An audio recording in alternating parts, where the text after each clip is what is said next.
Good morning. When we talk about hot off the press, Josh, it was funny because Josh kind of innocently asked me to do this and said, hey, it'd be a great idea to do this. I said, yes, it would. And then I did the math and went, oh my, what was I thinking? The guidelines are less like 10 hours, 14 minutes old, but who's counting? This is, for you all, it's great because literally, you know, being at the conference, you may or may not have seen anything on it yet. So you get a chance to get a little bit of exposure to it today. Craig, do you have the highlights in your hand already? I looked at that handout and I'm like, about 30 pages. I bet those are the highlights in his hand. So when we say hot off the press, we mean it very literally. How many of you have been through a guidelines update before? Okay, I thought most of you would be. How many of you have never been through one? This is your first one? Okay, so we have a few folks. And then how many of you are training center coordinators? I was going to say, I recognize a few of you in the group. And I just want to make sure I recognized everybody. If you're a training center coordinator, you might be in my area, you might not be, because I know with this conference we have folks road tripping in from other areas. You know, you might not be one of mine. You might be somebody else's, some of the other account managers. So with that said, I'm going to go ahead and get started. This is very broad brush. It's very overviewy. It is just to get you started and get you the very, very basics. This is to drive you to take a look at the guidelines highlights, which is the 30-page summary of the guidelines.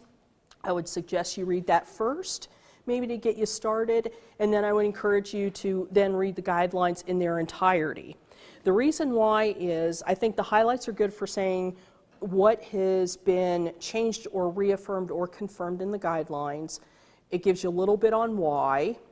But when it comes to the bigger why, the real why, the bigger explanation, I think then you need to go to the full guidelines and read those to get really your full answer and the context.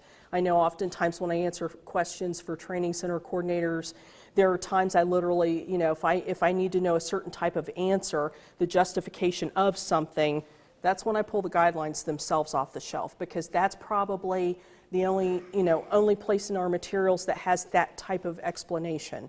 So when it comes to, as we move this forward and the courses are updated and new products come out, definitely consider getting a reprint of the guidelines to have with you as a reference so you understand the real why and the context of something.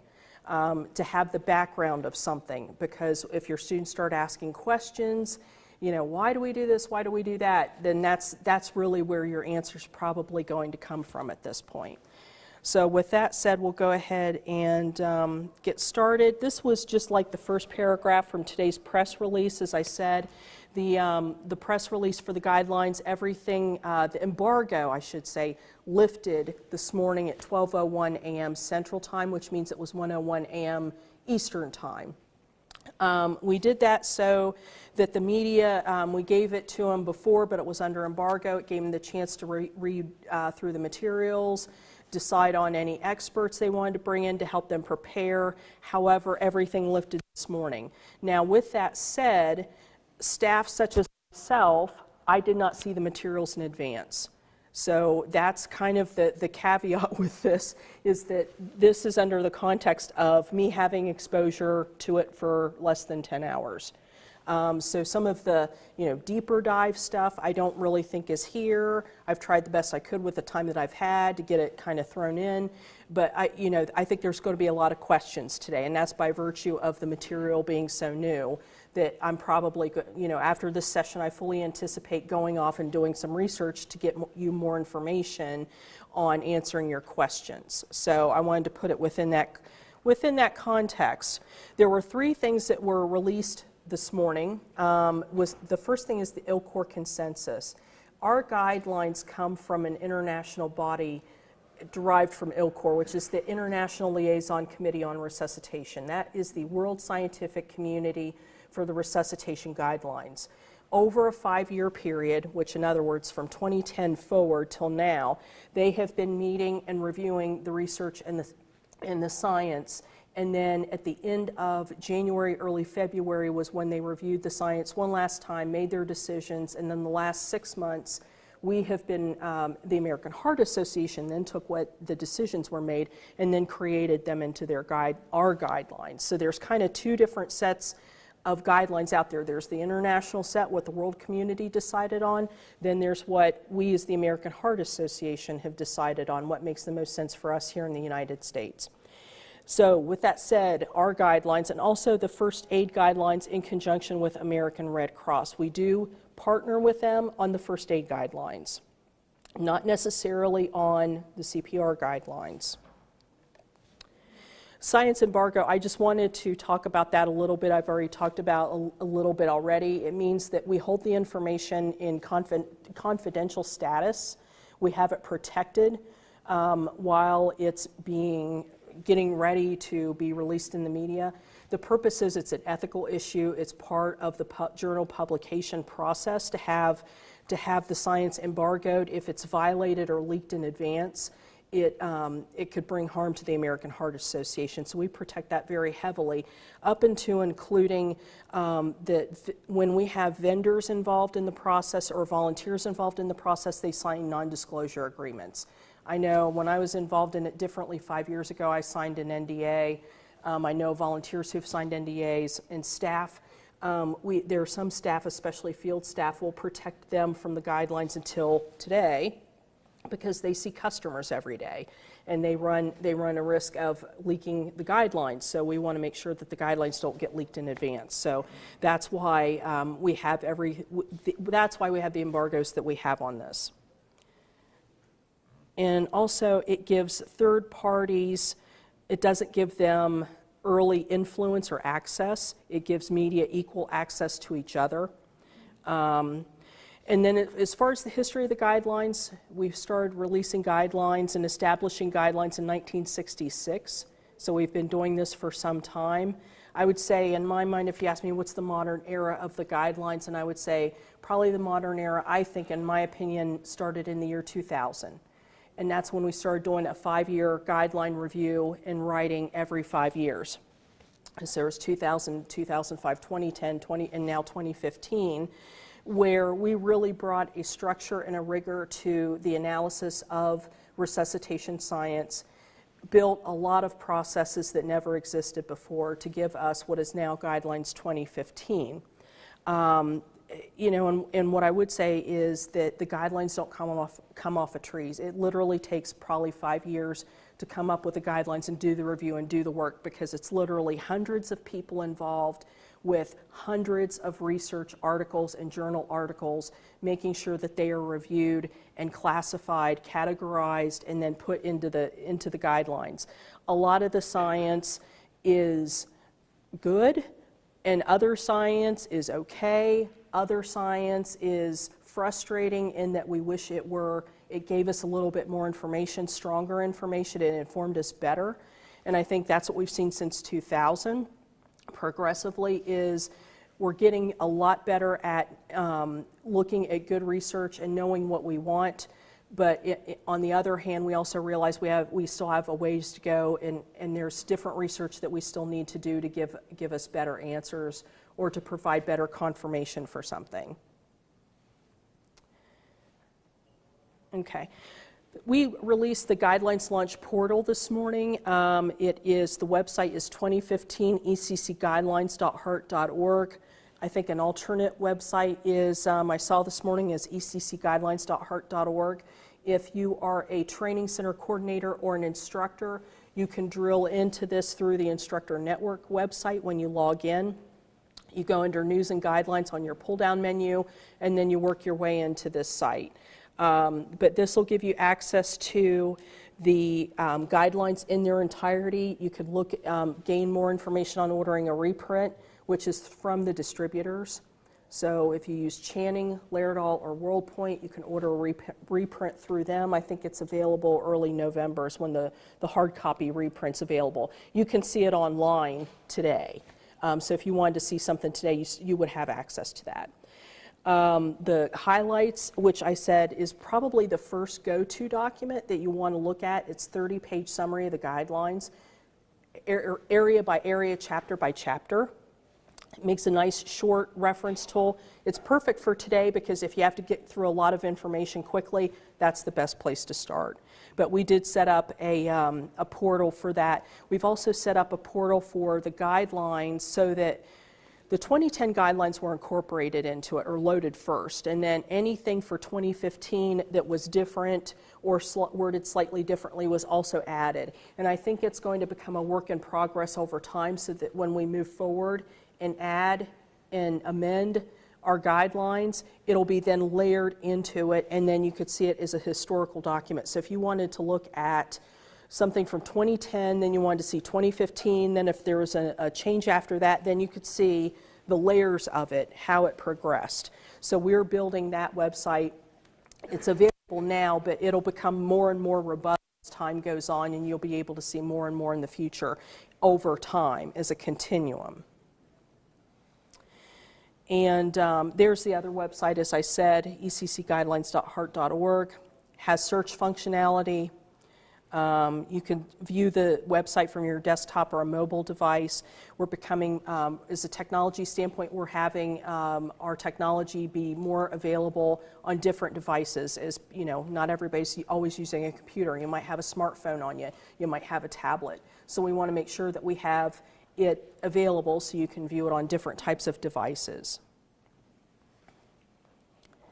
And in addition to the instructor update, this time there is an in-service that is available to any healthcare provider. So if you're an instructor, yeah, you could take it. If you're not an instructor, you could certainly take it. It's an in-service on the guidelines. One thing we noticed 5 years ago was a lot of people created their own videos for their organization or facility.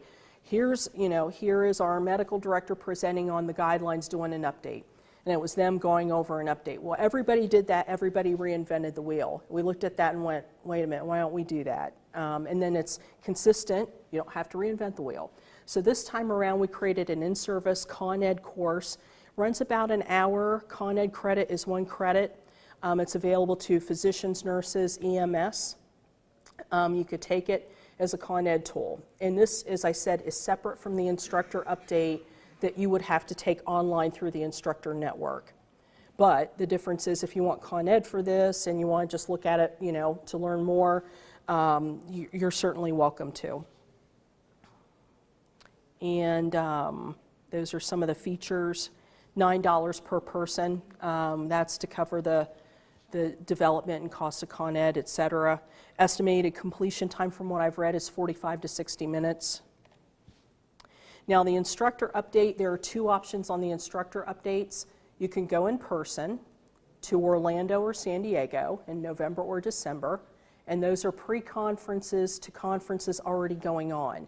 So in the case of Orlando in November, that is the pre-conference to the resuscitation pre-conference, which is the pre-conference to sessions, which is our primary cardiovascular conference that we have. 20 to 30,000 people attend that every year. So it's a pre-conference to that. And then in December, we have a pre-conference for ECCU. So if you were planning to go to San Diego for ECCU and you wanted to do that, which is a great conference to go to, a lot of information, you can go to that as a pre-conference. But if you're unable to do either of those, because I know a lot of folks are not able to travel to either one of those, we have an online course that you would take. It's available through the instructor network. So as we come up to the end of the year, November, December timeframe, the instructor update will be available to you online. So you can take that. One thing I will say real quick, since I have you in the room, is if you're a BLS instructor, take only the BLS instructor update. You don't have to take the Heart Saver instructor update because you're a BLS instructor. That includes everything. I know every 5 years we run into that confusion, so I wanted to go ahead and clear that up before, while I see you today, then you go log into that later and think you have to take both. No need. You only take one. The product and course overview, which is a basic orientation of the courses and the products, that will be available to you as the products are released. And that will be in, I believe, in the instructor network as well. And you'll be able to take a look at that and get a quick overview of the new products before you start teaching with them. So what I decided on was, when I was looking through all of the information to kind of distill it down for today, I decided to go through and use as my source the key changes document, which are basically the big changes that we've noticed with 2015. So it's not everything. As I said, it's going to be broad brush, 30,000 feet today, not really a deep dive due to the interest of time, but also due to the interest to the timing of the information, not having had exposure to it very long. One of the continuations in the guidelines that we saw this time, and a continued emphasis on, is systems of care, enhancing the system of care. And with that, we have a graphic. I don't think I want to switch over to the other document, but in the highlights, in the beginning, I think it's figure 4, if I remember correctly, there is a system of care graphic that talks about the importance of building the structure, building the process, building the system, to ensure optimal outcomes. And really that's, if you're familiar with our program Mission Lifeline, it's really basically reaffirming that. Things from Mission Lifeline, things from the chain of survival. All of these elements work together in a framework for continuous quality improvement as well, to have better outcomes from cardiac arrest. One interesting thing that I saw, we have 2 chains of survival now. There is a chain of survival for out of hospital. There is a chain of survival for in hospital. And I believe the graphic on that is also going to be in your highlights as well. Is it page 4? Figure 4. It shows. Okay, figure 3 was the systems of care. Figure 4 is going to be the 2 chains of survival. And I think that speaks to probably the differences in the 2 environments between being in hospital, what's going on in the hospital, what your environment's like, what your resources are, what you have access to, versus out of hospital, what EMS folks deal with out of the hospital that's different. So we've split that off into 2 chains of survival. In the out of hospital chain of survival, patients who have an out of hospital cardiac arrest depend on their community for support. In other words, they're going to be reliant upon the bystander and EMS primarily for their care and their response when they need it, rather than being in a hospital where the focus is going to be on preventing the arrest and having a medical emergency team, a rapid response team, a code team already there physically in the hospital to respond and treat the patient. But in the case of out of hospital, an example would be building a public access defibrillation program to strengthen the chain of survival. And then it ultimately converges on the patient ends up ultimately in the hospital to receive the rest of the continuum of their care. So basically this piece is talking about the patient continuum of care. And then the in-hospital chain of survival, I've already talked about that, about the transition with a rapid response team, code team, what have you, to care for the patient. This is very interesting when I saw this. It's kind of a no-brainer, but it was added this time, and I did notice that it was different. And it's talking about the use of mobile technology. One way is that, most people, if you're calling 911 now, they're going to be using their cell phone to do so.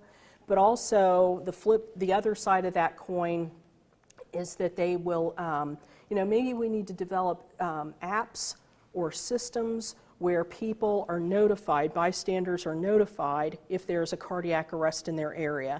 The best example or parallel that I could draw in my head is, probably an Amber Alert. I know one time I was traveling on business, I was out, I think I was on the turnpike, and my phone went off. And I looked down at it and I went, what is that noise? Because obviously it wasn't the ringer, it was some weird noise. I looked down at it and it turned out it was an Amber Alert on my cell phone. And I thought, wait a minute, that would be interesting if instead of an Amber Alert, it's, oh, there's someone down at the mall, and correct? There is an actual program. Yeah, there's. I forgot the name of it. I learned about it this morning. Yeah. Someone Pulse point, yes.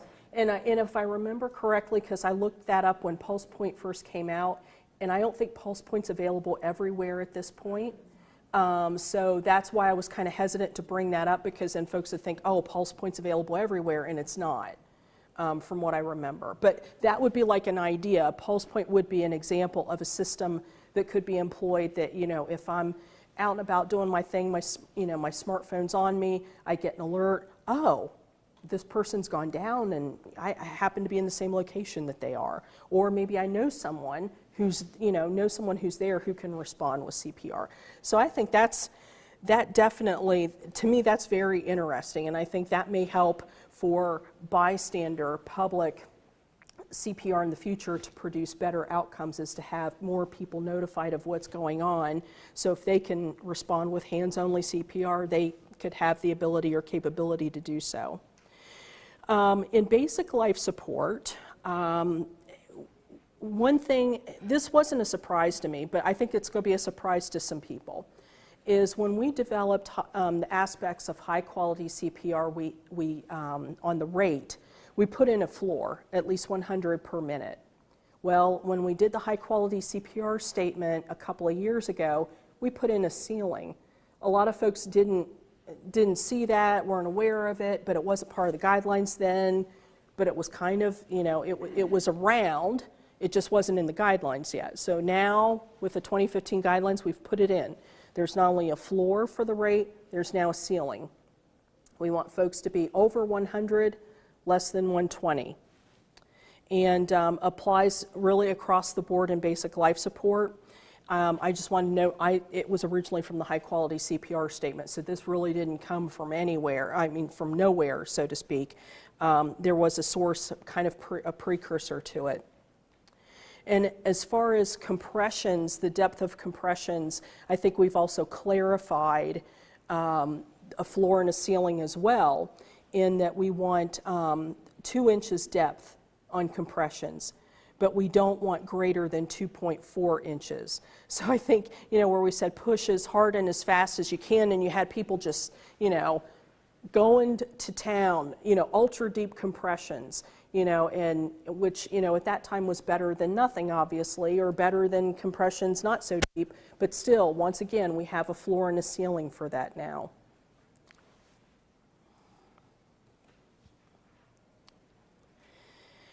Really, this, I think, is a reaffirmation, and I think when you look at the guidelines, I think there are going to be many things that would probably be either a confirmation or a reaffirmation of 2010 or a clarification.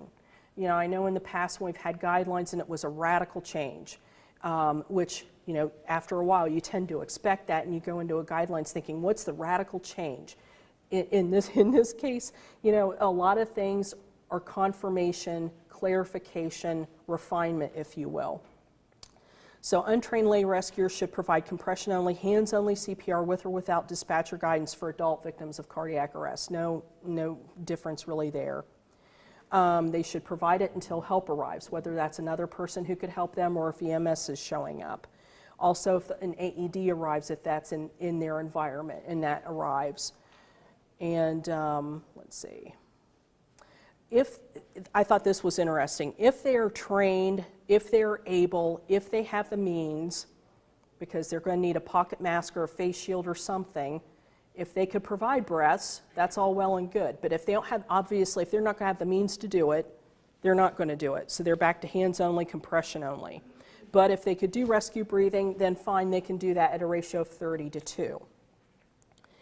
And really, as far as how long do you do it, you keep doing it till help arrives, EMS shows up, or the patient begins to move. So really, only confirmation there. One thing that's become more important, not more important, but emphasized with this guidelines is dispatcher assistance. The dispatcher helping the rescuer recognize unresponsiveness, but as far as being unresponsiveness and especially agonal breathing, because as you probably know, and I'm probably preaching to the choir here, how many lay people don't really understand what agonal breathing is. They think, oh, they're snoring, oh, they're breathing, but they're not really breathing. And no, that's not snoring. that's not what that is. That's, you need to do CPR. So we really think it's important to have dispatchers go through training to better facilitate and help and coach the bystander responder to recognize that the person's really unresponsive and that they really need CPR started on them. So I think, I don't really think that's a surprise. I think if anything, it's probably a continuation from what we've said before in guidelines. This one, I don't know if, it's interesting for me. I don't know if this is a surprise to you. I don't know if this is going to be, oh yeah, it's a no-brainer. I think it just depends on kind of where you are and what kind of patients you see every day.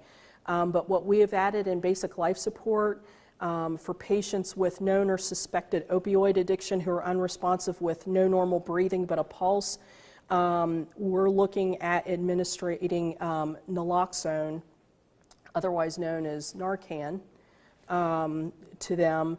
And, I'm not really, let me have a show of hands. Does this surprise you or does this? No, okay. I mean, for folks who are paramedics, ACLS, Narcan's been around for some time, so you've been exposed to it. You've probably done it. It's just now it's come down a little bit, had more exposure, and is now on the BLS side. But I think that's because, what's that? Yeah, yeah.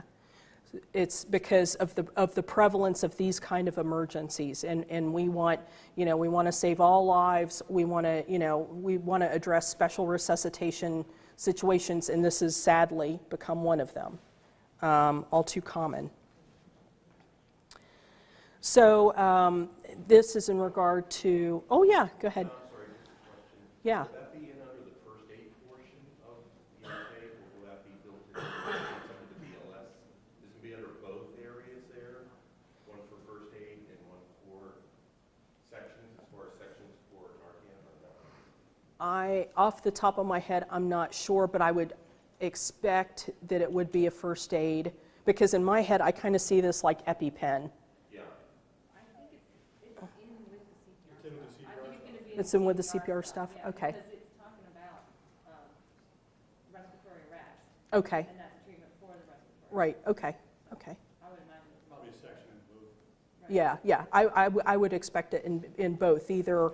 And there's other programs out there for this. The HOPE program teaches people that have family members that are on drugs or whatever. Right, They can get these kids. right, Like okay. you said at CPS. Yeah, yeah, okay. And one thing that is also mentioned is the idea of multitasking. While you're assessing as a healthcare provider unresponsiveness, you're doing that and pulse check at the same time. That's to minimize interruption, cut the time down while you're getting started. And basically, I think as far as compressions go, I think it depends on what your situation is and what your status is. If you're a lay rescuer by yourself, you're looking at compression-only CPR. If you're trained, have the means, it's 30-2. So if you look at our ratios like on the table in the highlights, our standard of compression ratio is still 30-2. That did not change. And as far as ventilations, we refined the language on that, on ventilations. It may be reasonable for the provider to deliver 1 breath every 6 seconds, 10 breaths per minute, while continuous chest compressions are being performed. In other words, during CPR with an advanced airway. And we believe that having it written that way with consistency would make it easier for folks to remember. As far as ACLS goes, we found that combined use of vasopressin and epinephrine offers no advantage of using standard dose in cardiac arrest. Vasopressin doesn't offer an advantage over the use of epinephrine alone, so to simplify the algorithm, vasopressin has been removed. which I'm not so sure that's really news at this point in the game. But that, like I said, that is one of the changes in the ACLS algorithm. There's inadequate evidence to support the routine use of lidocaine after cardiac arrest. However, the initiation or continuation of lidocaine may be considered immediately after ROSC from cardiac arrest due to VF-PVT. And this is, like I said, I just literally took this off the key changes document of what I saw. When you read through the highlights, when you read through the full guidelines, obviously you're going to get a deeper dive and more information on some of the specifics.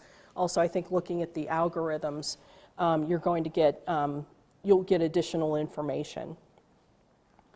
Also, it was noted that there's inadequate evidence to support the routine use of a beta blocker after cardiac arrest. However, the initiation or continuation of an oral IV beta blocker may be considered early after hospitalization from cardiac arrest due to VF-PVT.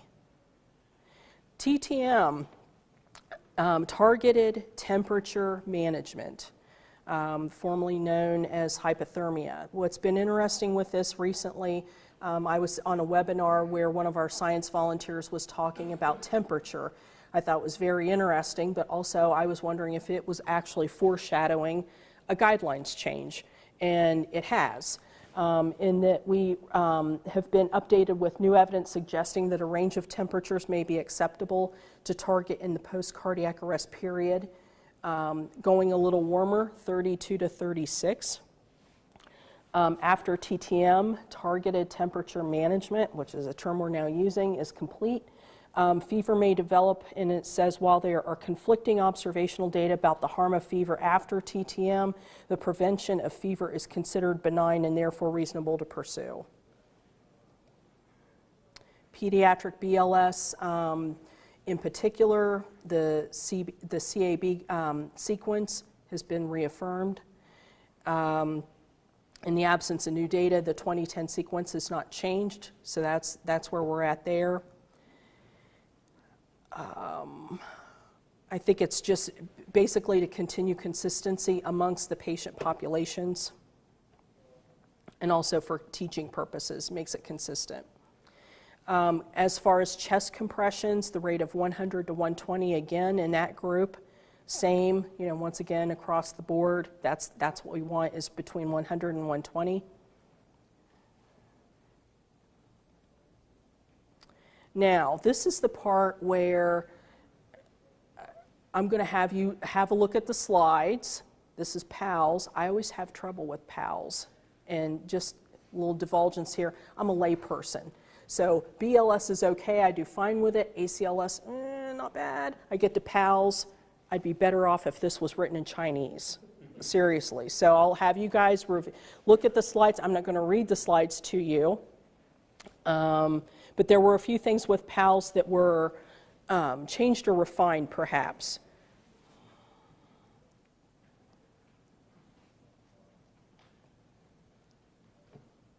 And this is addressing atropine. Once again, in PALS.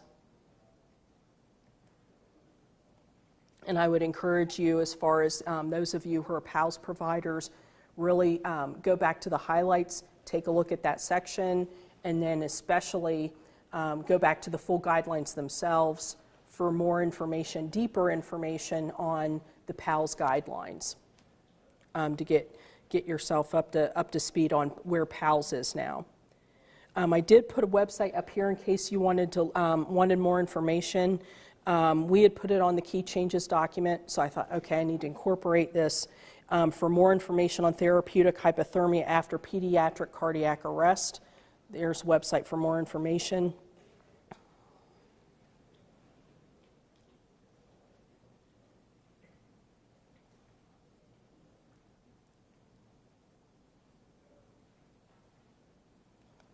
And this is regarding cord clamping.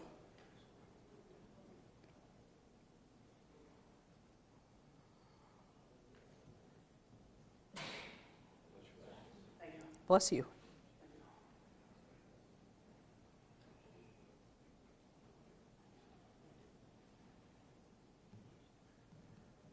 Okay. Probably and I do this like about half facetiously.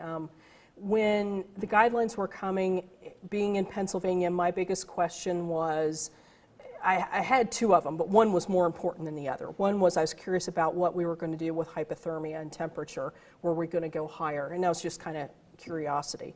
But the other question that I had was a more urgent, bigger question to me was, what were we going to do with the high-performance CPR protocol versus our guidelines? I don't think I have to tell anybody in the room that they weren't the same thing. And so when you were taking our courses, you did one thing. When you go work on the street, then you go do something else.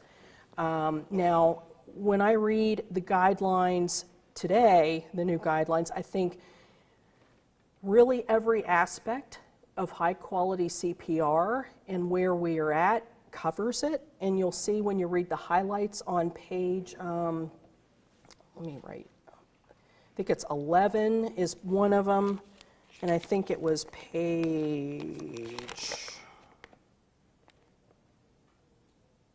maybe page 8.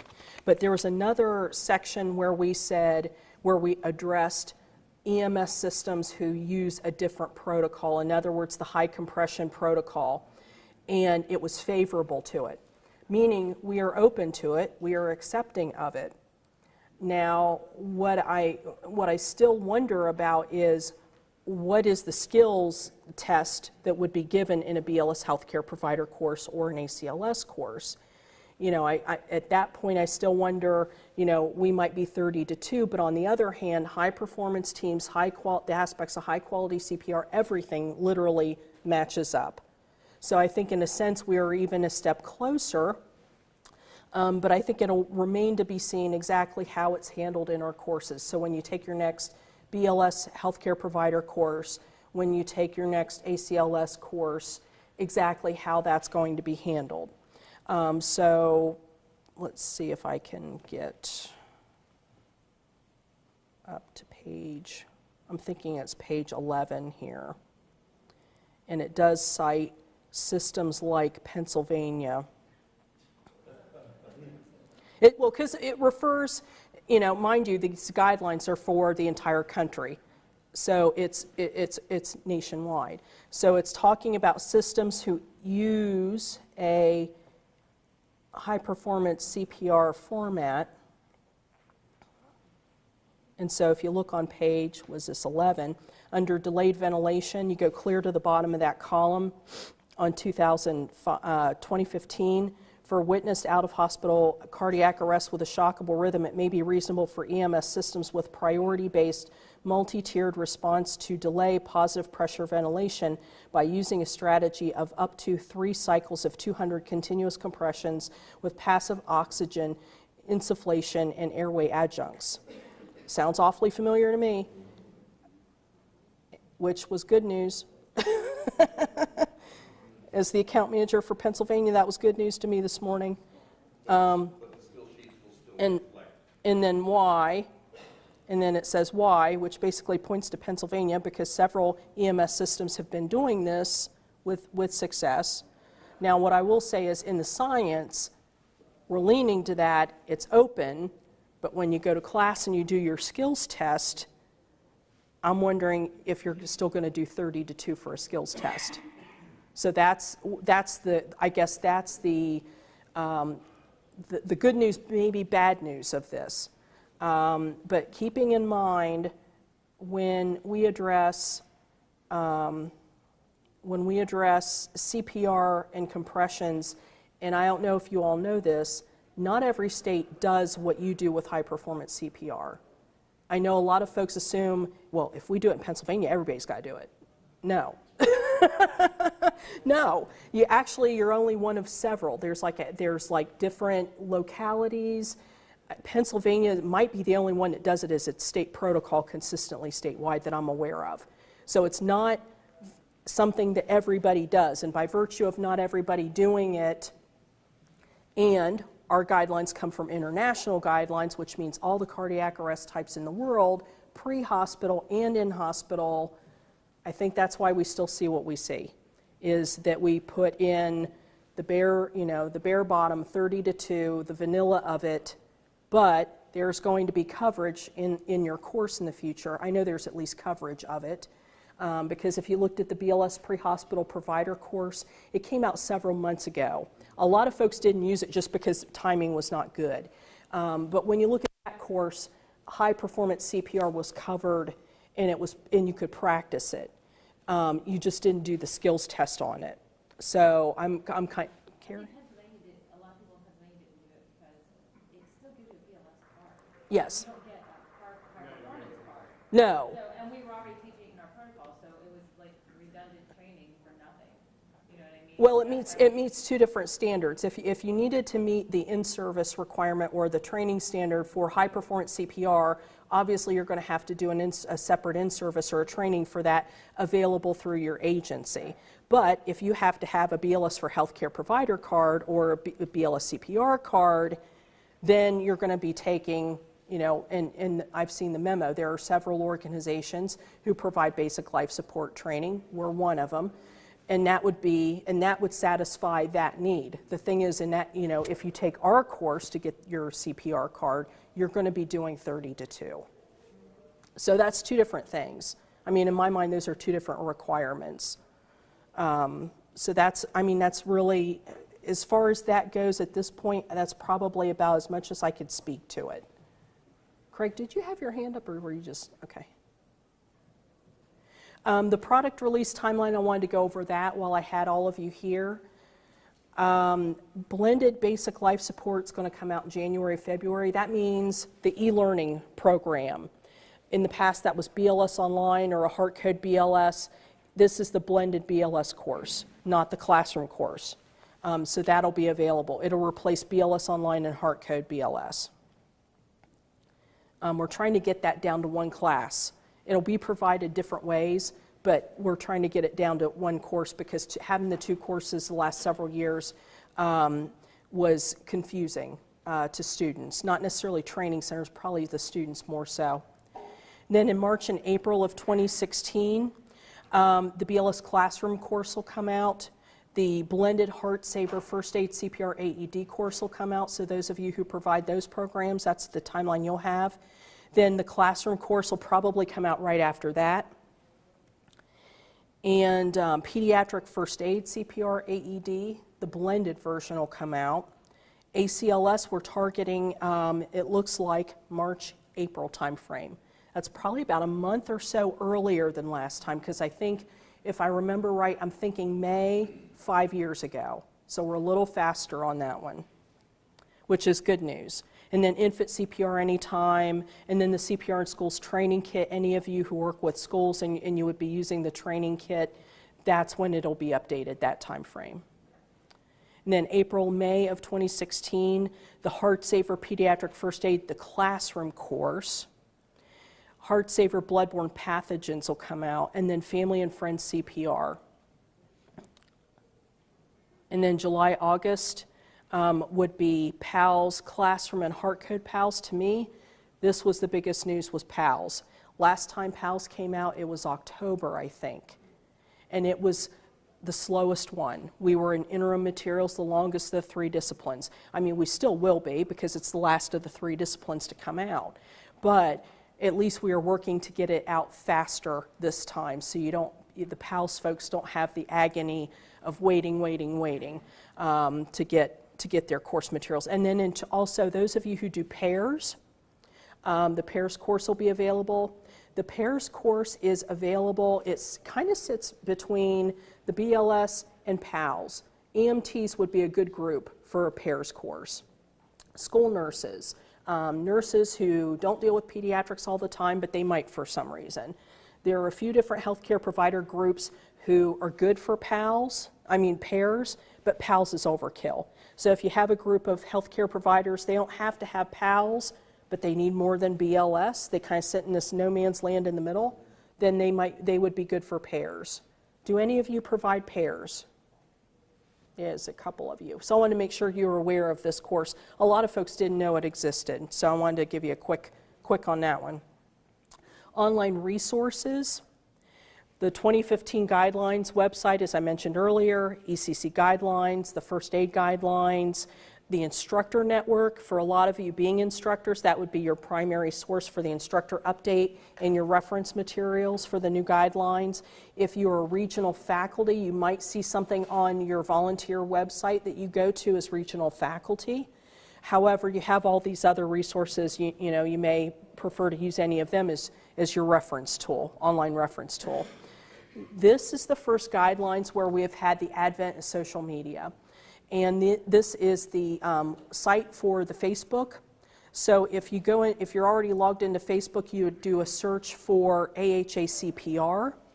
Then you can hook up and follow us. If you're a Twitter user, then you'd be looking up Heart CPR, and then that way following us on Twitter. And then the hashtag, the Twitter tag, is AHA guidelines for those folks who want to put AHA guidelines in a reference or for use of Twitter. If you have any questions after today, feel free to email me. A lot of you are coordinators, so you know where I live, and you have my email address already. But if you don't know where I live, email's probably best. Reason is I travel a lot, but also you get your answer in writing and you can save it as your reference for later. Keep it in your notes. So if you have any questions later, feel free to send me an email. Or you can talk to your training center coordinator about it if you're, if you're an instructor, but you're not a coordinator. So that's all I have, and we are just after 12, so we have like 15 minutes-ish for questions. Craig? You mentioned the 2 rollouts for the instructors. Uh-huh. And there's an online course. Is there also going to be a face-to-face course as a training center coordinator to have my instructors go to, or that's not necessary? That's a great question. I've had that several times from coordinators. They say, "Oh, I want to bring in my instructors. Do you require it?" We don't require it, but I think it's a great idea, and multiple reasons. One is if they have questions on the guidelines, you bring them in, and you can get that taken care of. Kind of see where they're at, where their headspace is with the new guidelines. Get a temperature, pulse check on that. Secondly, if there's training center business you want to address with them, like filling out paperwork, training center policy, any other things that you want to go over with them, I think it's a perfect time to bring them in to do that, because you're using, it's guidelines time, and they need to come in anyway. So there's going to be DVDs available, information available? No, that part will be, depends on how you want to do it. I mean, you could use product and course orientations, which is on the instructor network for that, but there will not be a packaged kit for a training center meeting. You'll probably be looking at pulling together different sources as you see fit, like if you want to show off new instructor manuals, if you want to show parts of the course DVDs that are new, you can bring those in. But as far as a packaged, dedicated AV material, there really isn't anything. So make it what you want to. Steve? Questions, actually. I noticed I didn't see anything involved with instructor material updates. Is that? I believe the instructor updates, the materials will be updated, but I don't see a timeline for them. So we shouldn't plan to still order more materials under our current 2000 new day? For instructor Instructor manuals will come out, the instructor manuals for the provider courses come out with the provider course materials. So if BLS course materials are due, the instructor manuals with them will also come out. And as far as the instructor course materials, those are on the instructor network under Training Center faculty. And those have been, they're free, you just download them and print them as you do instructor courses. I don't know the timeline of those materials. They tend to be later, and we just updated them not that long ago. So that is to be determined, I think. But the instructor manuals will be coming out when the provider manuals come out. They're together. To the next question, we've always had bridge materials, as you all know, over the last increments of updates. Yeah. Will we have bridge materials again? I anticipate interim materials. Yeah, I anticipate bridge materials. The strange thing is it hasn't shown up on the timeline, so, but I do anticipate it because they've named staff to develop them. Right. certificates. I'm like, if you didn't need staff to develop them, why would you, you know, you would be doing this. So, yeah, I expect that. Okay, we'll look for it. Yeah, so more to come on that, more to come on the interim stuff. Any other questions? Carrie? When the instructors do their updates online, I just mentioned clinical certificates and everything, so they did their updates as part of their. Yes, yes. Is there a way we can look on the AK Direct Hours to see who's done their updates and haven't? I don't expect the instructor network to be able to do that this time. What I have cautioned training center coordinators I've met with recently to do is to follow up with your instructors when updates come out and they need to take them. Make sure that you tell them to print the certificate and be careful with the end of the course, because what happened 5 years ago was they went flying through the course. They weren't, at the end they didn't pay attention. Forgot to print the certificate. Oh, you got to take it again. So then we had folks taking the course twice because they didn't print the certificate the first time.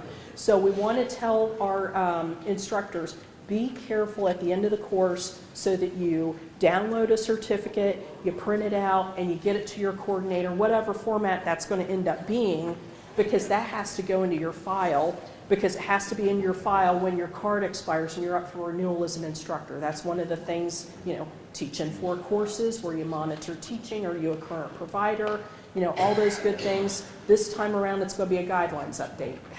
That certificate has to be in the file. And 5 years ago, I think because of multiple issues, folks just zoomed right through it and they didn't print it out. So we'll need to be careful this time with that. And I do not believe there's an upload or a download with the instructor network list. So as a coordinator, when you log in and you see your list of instructors, I don't foresee any data upload download with that, because I don't think it has the capability to do it. If that changes, I'll let you know, but I don't expect it. Yeah, it would be. You can upload if they email you the thing, you can actually upload it to their name. There's a spot for uploading. Yeah, so it'll be electronic. Like an attachment? Okay. You can upload it. Yeah, so get a PDF out of them and then attach it to their name so you have it. That's a good idea. But as far as like a checkbox or anything like that showing along that, you're not. Yeah. Yeah, that's a good idea too. You can notate it. Any other questions? Yep. Any other questions? Good. Well,